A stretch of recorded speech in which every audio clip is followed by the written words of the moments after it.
All right, following up on Daniel 10, how I mentioned what's going on behind the scenes in the world, the spiritual battle, and what's going on, things around us even now. I was going to dig into a little bit of that in chapter 12, but sitting patiently between chapters 12 and chapter 10 lies chapter 11, and I just couldn't ignore it. So I'm going to run through it. I'm just going to give an overview. You can go back and read it. But this prophecy was given to Daniel around 600 BC or so, give or take. And a lot happens in chapter 11. A lot. Many players. But always remember there's the underpinnings, the spiritual side of things going on that moving around these players. God already knew it, and he told Daniel this is how it's going to happen. But we'll get to the spiritual part later. Remember how the Old Testament in Malachi, read it sometimes. That's how the Old Testament ends, between Malachi and the New Testament. Yeah. But between that and the events of the New Testament, there's a time span of about 450 years. It's often referred to as the silent years. But God wasn't silent. He said plenty. And he said it to Daniel, probably delivered by Gabriel. But those 450 years, they're right here in chapter 11, the first 3 quarters of it anyways, up to verse 35, I think. Remember in Daniel chapter 2, only Daniel was able to interpret the king's dreams. It was a statue with a gold head, chest and arms were silver, the waist and thighs were bronze, and legs of iron, and then feet with 10 toes, part iron and part clay. Well, this prophecy was given to Daniel to give to the king, to tell the king about it. The gold head was obviously Babylon. The silver chest was the Medo-Persian Empire. And the bronze waist was Greece. And the legs of iron were Rome. And then the feet, the 10 toes, it's probably going to be a confederacy of 10 nations. Clay mixed with iron. Like maybe the EU or something like that. But they're backed by Rome still. Rome's still going to be in the picture, or come back into the picture. Yeah. So Daniel 11. Here's what Daniel wrote. And here's what happened starting about. He wrote this 200 years before these things started to take place. And like I said, it takes us all the way up to verse 35, I think. It's about a 350-year time span, this portion of Daniel. And he wrote it before it happened. So, Darius the Mede, the king of Persia, like we just mentioned, the emperor there, he died and was followed by 3 kings, Artaxerxes, Ahasuerus or something like that, and Darius, another Darius, like a great-grandson or something like that. This is all around 500 BC. Then Xerxes becomes the 4th ruler. Xerxes is the richest. And a number of years later, and like somewhere around 350, 400 BC, he decides to attack Greece, and he fails. Who's in Greece now at this time? Oh, just a guy named Alexander the Great. Now, when Alexander dies suddenly in Babylon, his kingdom is divided into 4 parts as well. But none of those parts went to his kids, not even his son Hercules. It was divided between 4 generals. Daniel writes about 2 of them in particular through a lot of this whole that we're going to go through right now, this whole little bit. One is basically the ruler over Egypt, called the Southern Kingdom, and the other over Syria, the Northern Kingdom. And who do you think is sitting right in between these 2 kingdoms? Israel, of course. Oh, Ptolemy is the general of Egypt, yeah. And Seleucus is the general of Syria, the Northern Kingdom. So then in verse 5 and 6, after much fighting between these 2 dudes here, like 50 years worth of fighting, Daniel writes that the king of Egypt will make a truce by giving his daughter to the king of Syria. He's going to take his daughter up to Syria, give it to the king. So this happens. The king of Egypt, Ptolemy is like, here, take my daughter. Syrian king probably said, so what do I owe you? The Egyptian dad would say, forget about it. You owe me nothing. Just take my daughter. So he gives Bernice, his daughter, to the king of the north, who then, to do the honorable thing, He divorces his wife and marries Bernice. Then Bernice's dad told me the king of Egypt, he dies. And her new husband, the Syrian king, gets rid of Bernice and he takes back his ex. All my exes live in Texas. Yeah, so he took back his ex, got rid of Bernice. Well, this ex-wife, who I'm sure had a really good personality, when she got her hubby, the king, back, well, she poisoned him. That'll teach him. Not only did she poison him, but she gave Bernice and Bernice's son some of the Kool-Aid too. Both did.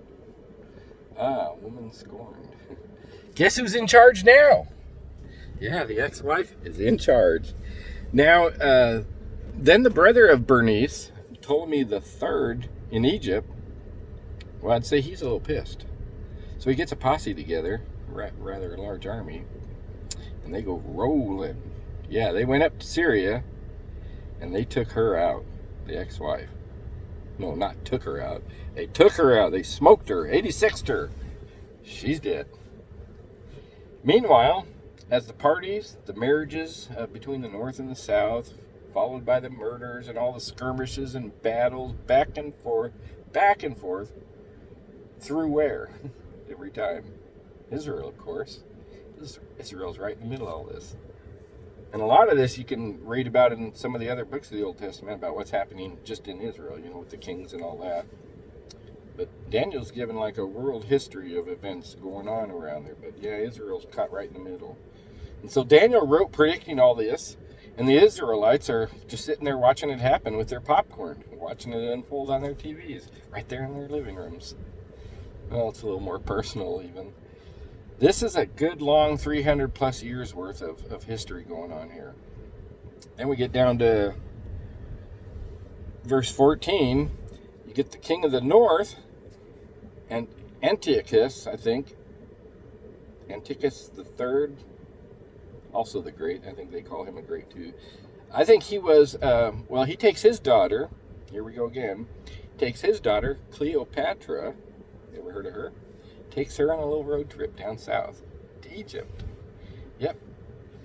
To give as a bride for the Egyptian king, Euergetes. Yeah, a little payback here. Now, this Euergetes dude, I don't even think he was 10 years old at this time. Kind of creepy. Yeah, he's king, but he was just a puppet. But not that kind of creepy. Like he's real, but creepy, like Biden creepy. Someone else is calling the shots. He's just the figurehead. So a few years later, when Euergetes is a little older, has a few more meals under his belt, and, grew himself some hair, you might say, then he and Cleopatra did. They finally tied the knot. She waited for him to grow up. And apparently Cleopatra and her daddy weren't seeing eye to eye. Well, maybe because he sold her to marry some underage kid. I don't know. It backfired and she turned on her daddy. And the North and the South kingdoms, they're not friends again. Meanwhile, popcorn sales in Israel are through the roof. So baby daddy, Cleopatra's dad, loses against Egypt. Loses interest probably. And then in verse 18, I believe, Daniel continues to predict and write about that which happens. And I think we're at this point around 180 BC. So her daddy sails with his navy, about 300 ships in all, into the Mediterranean Sea. This is, I think, when Hannibal the Great was doing his thing. And her daddy was trying to conquer something. He needs redemption, a victory. And he found a dog there, whose bite was much worse than his own bark. Rome. He got his butt whooped by Rome. He headed back home with his tail between his legs. And now he had a tax due notice stapled to his back. It said, "Kick me," right here. Yeah, Rome let him go home. They let him go home as long as he started paying taxes to them. Yeah, so now he's strapped for cash, and he went in to rob the temple in Israel. Yeah, he stole the gold, stuff to pay his Roman taxes. Yeah, he just ravaged the place. Well, the Israelites, this is when they dropped their bag of popcorn, and they lynched this dude. And his son, after they lynched him, that guy's son became ruler then over that part. Then I think verse 20, yeah, this is where this guy, he drank some poison too, some of Bernice's Kool-Aid, and he died. Then it happened like in 2 years. Then Antiochus Epiphanes the fourth, I think, in verse 21, he did some extreme butt kissing, and he became king. He was ugly and he was vile. That's what the scriptures say. Well, Daniel said he would be vile, and he definitely was. So yeah, I added the ugly part. He was ugly on the inside. He was an ugly butt kisser and a vile man. That doesn't look good on a resume on both counts. So Daniel wrote that he would go about conquering, and he did. He conquered, taking names. Well, taking anything and everything really is what he did. He pillaged, and he paid his soldiers real well with that pillage. Then he tries to attack Egypt. But Rome gave him a phone call and said, "Nah, go home, boy." So he went home, and this just really got under his skin. So he said, "Screw it, I'm going to go take Egypt. Ain't nobody going to stop me." And when he came rolling into town, into Egypt, sailing into port, who do you think already had their ships there docked? Ta-da! Yep, Rome, baby. And so, the Roman general told him, this is how history has written it, the Senate of Rome has given orders that you go home, take your little ships and your army with you. Go home, little boy. And Epiphanes said, "Oh, I'll just go talk it over with my men over there, and I'll text your Senate in Rome later. I'll give him my answer." Because he's like, "I don't take orders from you." And so history records this, that this general took out a walking stick or something and drew a circle in the sand around Epiphanes. And he said, "Make your decision before you leave that circle." Tick, tick, tick, tick, tick, tick, tick, tick, tick, tick. Yep. So then Epiphanes said, "Did I say I will consult my men?" I'm sorry, I was joking. I meant to say, "I'll gather up my men and we'll go straight home." Yes, sir, that's what I said. Oh, tell the Senate, hey for me, pal. Peace. We out. So the next few verses, where are we at, 21, 22, something like that? They speak about Epiphanes, what he did on his way home. Whose land does he go through on his way home? Israel, of course. And he's not happy. Oh, and remember, he is vile. Ugly and vile, I said. Well, he decides to take this out on the Jews, and viciously tore the place up, desecrated the Jewish temple, set up a pagan altar there, sacrificed a pig there, put up a big idol statue there too. Now, I can see pride causing a man to fight, trying to, redeem his reputation. But I see the spiritual forces behind the scenes here. Something that would make him do this kind of stuff. Yeah, there's a lot of spiritual stuff going on right there to drive a man to do that. So then we get to, all that happens, and then we get to verse 32. Then the Jews, they were ticked when he did this.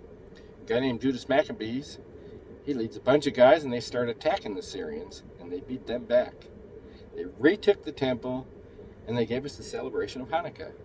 Just like that song Adam Sandler sings. Yeah. This was around, so we went from 600 BC down to, let's say, about 165 BC, give or take.